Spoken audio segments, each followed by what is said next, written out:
So this year, finally, after a few years of being nominated, N.W.A is being inducted into the Rock and Roll Hall of Fame. And I mean, I'm so excited, so excited. I mean, N.W.A accomplished so much when my father was alive, and I really wish that he was here to even see all the success that it has done after. You know, with this movie, I mean, just incredible success, and you know, something like this getting inducted to the Rock and Roll Hall of Fame, I mean, that's just incredible, absolutely incredible. I mean, it's very exciting for me being his daughter, but then, like I said, a lot of things are so bittersweet for me. I'm always just wishing that he was here to have, you know, been able to see his accomplishments and the things that he's done. Ebie. Who is Ebie? Ebie is a daughter first. A determined daughter. She's something to be reckoned with, man. She's a recording artist. She's wild, she's fun, she's loving, she's caring, and she's a fighter, somebody who won't give up, somebody who definitely has a voice. Definitely has a voice and wants to use it in any and all ways possible, and a creative mind, and I credit that to my parents, my father and my mother. She's interesting. She definitely has a story to tell. Love rock, I love to shout, slam doors, and I play my music loud. It's not like you're really noticing what I do for you. So this is me, and this is what I wanna do. Me being a recording artist myself, I absolutely would love to do a record with my father.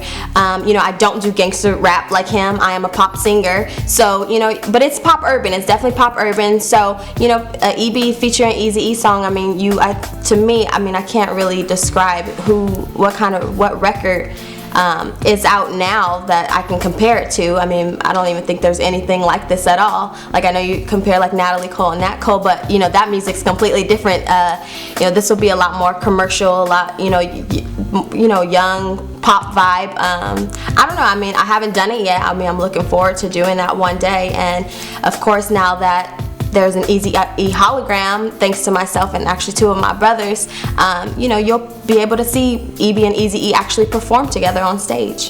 What's up, my thugs? Hey, yo, Yella, kick that shit. How was the experience participating in the making of your father's hologram? I just released actually like a short video of me creating or participating in the making of my dad Eazy-E's hologram. It was a crazy experience. It was surreal to me. It was really exciting because I've been told that I look so much like my dad. I've been his twin, you know, my whole life. And for that to come in handy for something so significant, so special, that was pretty amazing in itself. But the process of it was very bittersweet. It was fun doing it. Just even the facial recognition software, like the technology they used behind it was crazy. And seeing him kind of come to life, it was emotional for me because, you know, he's not here. Like, even when I got to the concert and I finally seen the final product and I seen him on stage with Bone Thugs and Harmony, like, it was cool. Like, on one side it was just to see the technology of it because I was a part of creating it. You know, they used my face and all that, so that part was cool. But then another part of me, like, I kind of wanted to cry because I'm kind of like, well, I wish that was actually him on the stage with Bone, not his hologram, something that was just created, and then I was a part of the creation, so I know exactly how it was made.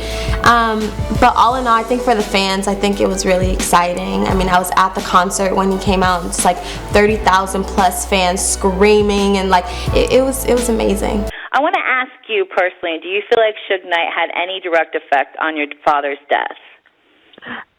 No. I did an interview with DatzHott today, and she asked me, did I think that Suge Knight had anything to do with my father's death?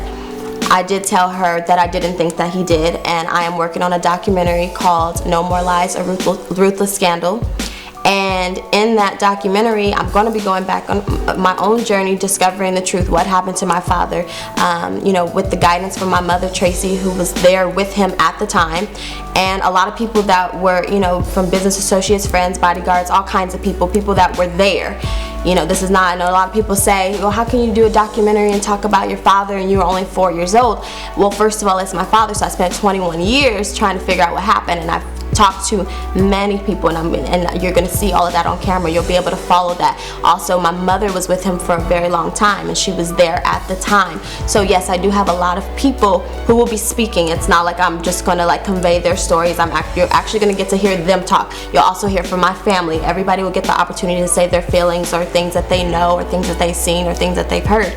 So in this documentary, it's pretty much just me just uncovering the truth. You'll just watch the whole story unfold.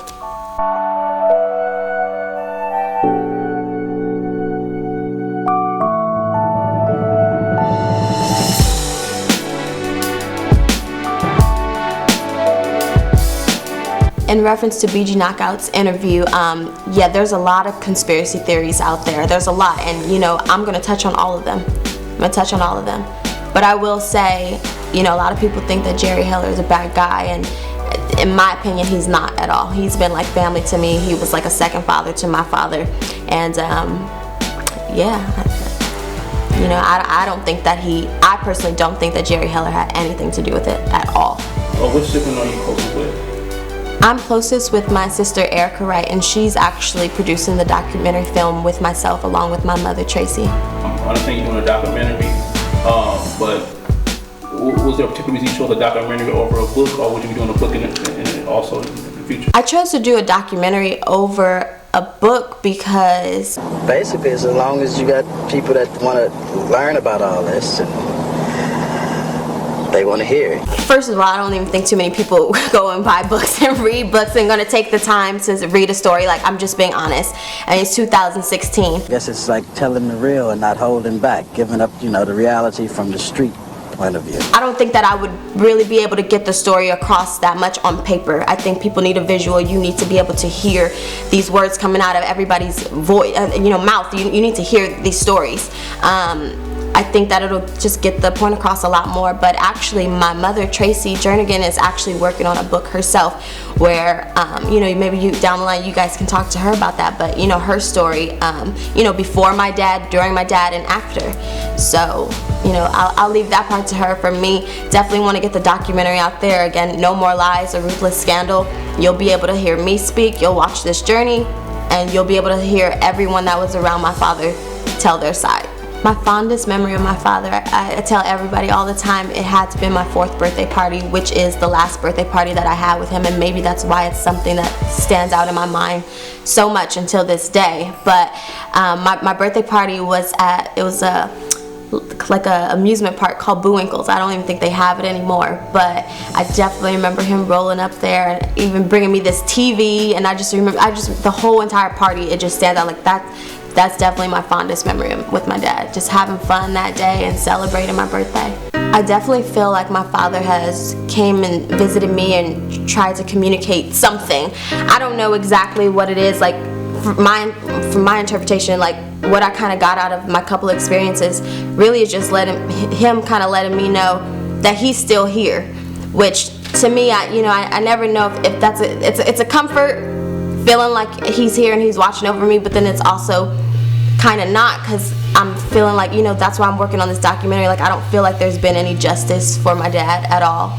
So to me, it's kind of, I can also take it like that, like you're still here. Maybe you're not even well rested. Maybe you're not rested in peace yet until, you know, we do get some sort of justice for him. Honestly, the best, I feel like the best or greatest message that I've gotten from my father, like I said, honestly, I think it's like him letting me know that he's here, and like everything that I do, from music, anything in entertainment, anything that I'm pushing for, honestly, like the force behind that drive is this documentary, getting my father's real story out there. You know, a lot of people seen the movie Straight Outta Compton. That didn't touch on all of Eazy-E's life, and his personal life, his family, it didn't really touch on his death too much, and it definitely didn't touch on what happened afterwards. What was the effect of his death? So, I mean,